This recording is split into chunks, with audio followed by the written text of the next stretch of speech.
Hoje a igreja celebra com muita alegria a solenidade de todos os santos e santas. Agora, por que a igreja católica, dentro de sua liturgia, dentro do ano litúrgico, celebra todos os santos? Então eu convido você a estar comigo durante toda essa meditação para a gente entender o porquê se celebrar o dia de todos os santos. Agora, quero me apresentar para você. Para você que não me conhece, me chamo Danilo Santiago, sou católico, leigo e tenho a graça de servir na paróquia de São José Operário, na cidade de Jandaíra, Rio Grande do Norte, pertencente à Arquidiocese de Natal. Então convido você a pegar a sua Bíblia e vamos invocar sobre nós o Espírito Santo de Deus para compreender aquilo que será meditado no dia de hoje. Em nome do Pai, e do Filho e do Espírito Santo. Amém.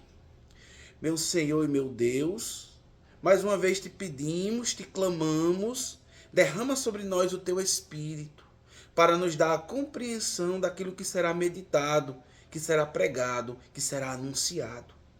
Que nesse dia de todos os santos, que os santos e santas possam interceder por cada um de nós no dia de hoje.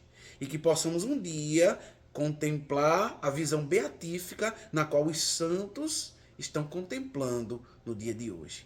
Em nome de Jesus. Amém. Em nome do Pai, e do Filho, e do Espírito Santo. Amém. Meus irmãos, hoje a dinâmica da reflexão eu quero fazer de forma diferente. Eu quero dividir em dois momentos. O primeiro momento eu quero falar um pouco da solenidade de todos os santos, o porquê que a igreja celebra, e no segundo momento a gente vai adentrar no texto bíblico que a liturgia nos propõe para o dia de hoje.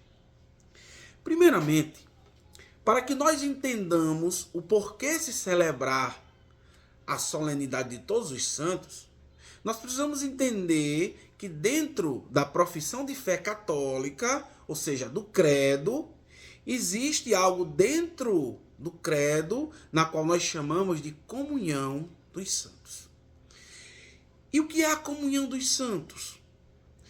Aqui eu vou recorrer ao Catecismo da Igreja Católica, no número 946, na qual ela vai nos dizer e vai nos explicar que a comunhão dos santos é precisamente a igreja. Meu irmão, a igreja, ela é o corpo místico de Cristo, sendo que ele é a cabeça. Então, Jesus ele não tem dois corpos, ele tem um único corpo. E por essa razão, essa comunhão, é que nós devemos celebrar com muita alegria essa grande solenidade. Agora, o Catecismo da Igreja Católica, no número 954, vai nos dizer que a igreja ela é dividida em 3 estados. Que estados são esses? Primeiro nós temos a igreja militante, depois a igreja padecente e a igreja triunfante. O que é a igreja militante ou peregrina?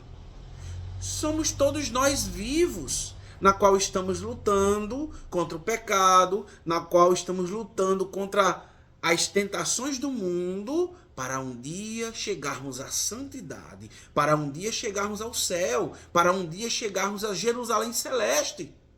Então aqui é a igreja militante, é nós que estamos lutando todos os dias contra as limitações da carne, contra os pecados, para que um dia sejamos salvos.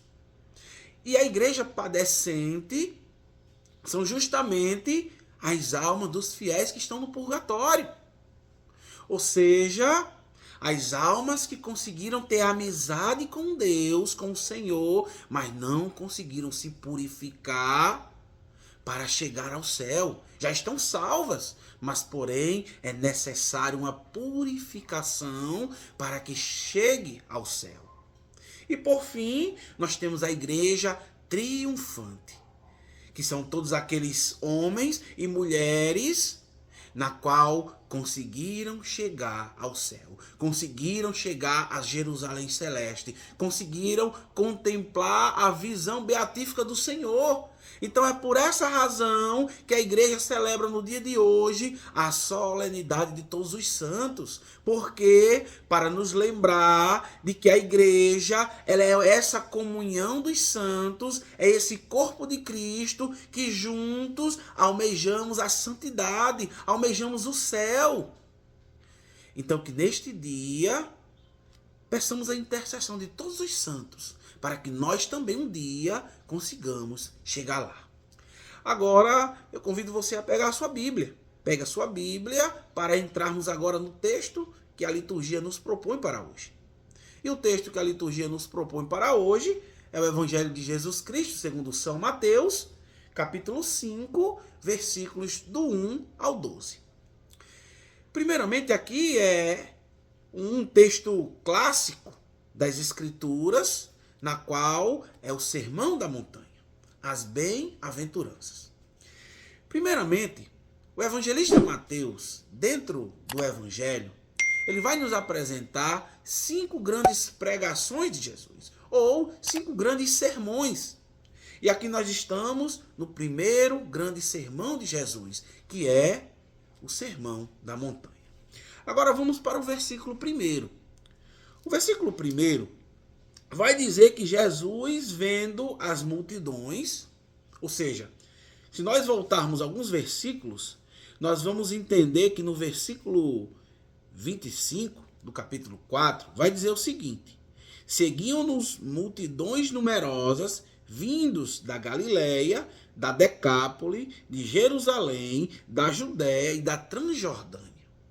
Então Jesus vê essa multidão, Jesus ele sobe a montanha, ele senta-se, os discípulos se aproximam dele e ele começa a ensinar. Agora, primeiramente, essa expressão subiu a montanha, ela nos remete, ela nos lembra o momento em que Moisés subiu a montanha e quando ele desce, ele traz a lei de Deus, ou seja, os 10 mandamentos da lei de Deus. Então aqui, Jesus, ele quer nos trazer um novo mandamento. Ele quer nos trazer uma nova lei. Ele quer nos trazer os requisitos necessários para nós nos salvarmos, para que sejamos santos. Por essa razão, o texto bíblico, ele vai dizer o quê? Que além de Jesus ter subido a montanha, que também o subir a montanha aqui é também um gesto simbólico, na qual é um encontro com Deus, na justiça de Deus. E aí o texto vai dizer que, ao sentar-se, aproximaram-se dele os seus discípulos. Veja, o gesto aqui de Jesus sentar-se é justamente uma postura de um rabino judeu, na qual falava com autoridade. É por essa razão que quando Jesus estava em uma sinagoga, quando ele inicia o seu ministério, onde ele faz a leitura do profeta Isaías, ele termina de ler, ele vai se sentar e todos da sinagoga ficam de olho em Jesus. Por quê?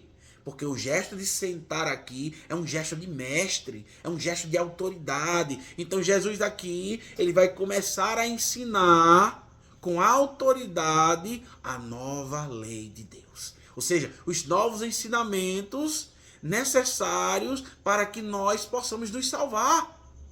E aí Jesus começa: felizes os pobres no espírito, porque deles é o reino dos céus. Felizes os mansos, porque herdarão a terra. Felizes os aflitos, porque serão consolados.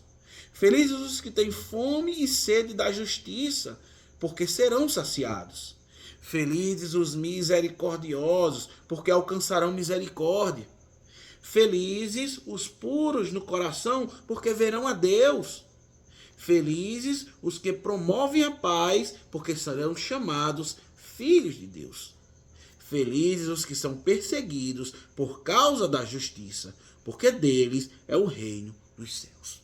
Veja, a tradução que eu estou utilizando, que é da Bíblia de Jerusalém, vai traduzir aqui como felizes. Mas a tradução da Bíblia Ave Maria vai utilizar bem-aventurados. Então, tanto bem-aventurado como felizes são aqueles que tem a graça de estar na presença do Senhor. E Jesus já começa a dizer: felizes os pobres no espírito, porque deles é o reino dos céus.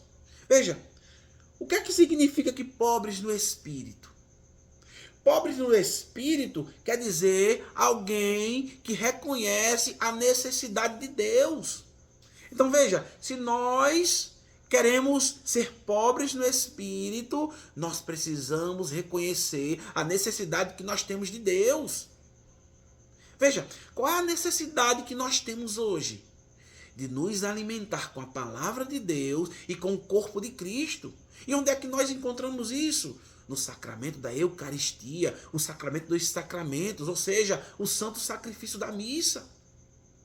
Veja, se nós queremos depositar nossa total confiança em Deus, nós precisamos ser pobres no espírito. Então, se nós formos pobres no espírito, nós vamos ser bem-aventurados, nós vamos ser felizes. Por quê?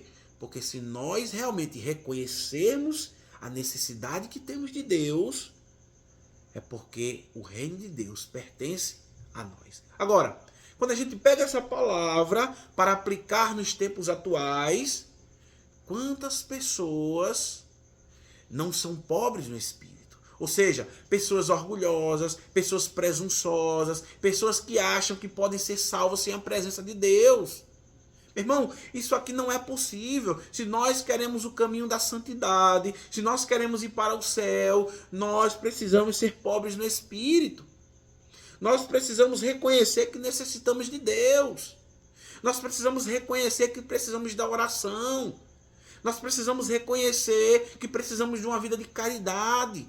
Nós precisamos reconhecer que precisamos da liturgia da igreja. Nós precisamos reconhecer que precisamos viver uma vida de santidade. Então é isso que é pobre no espírito.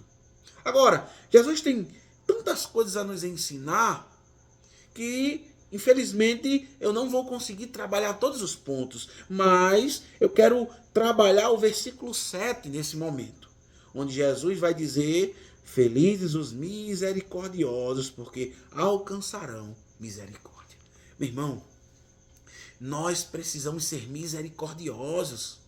E o que é ser misericordioso? É eu buscar ser misericordioso, assim como o Pai é misericordioso para conosco. Veja, quantas vezes, quando nós vemos o erro do irmão, nós não somos misericordiosos. Nós queremos julgar o irmão, nós queremos ser melhor que o outro.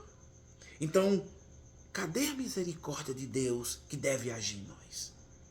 Então, meu irmão, minha irmã, que essa palavra no dia de hoje, nessa solenidade de todos os santos, nos ajude a entender que aqui está a receita necessária para que um dia a gente vá para o céu.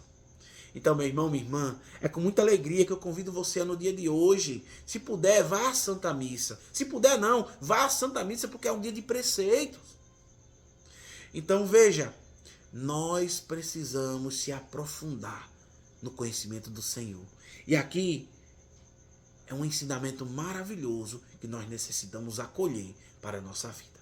Meu irmão, minha irmã, que neste dia Deus te abençoe, que os santos possam interceder por nós e que nos ajude para que nós consigamos um dia chegar aos méritos na qual é necessário estar no céu.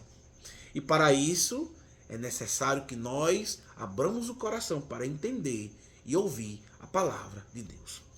Louvado seja nosso Senhor Jesus Cristo, para sempre seja louvado.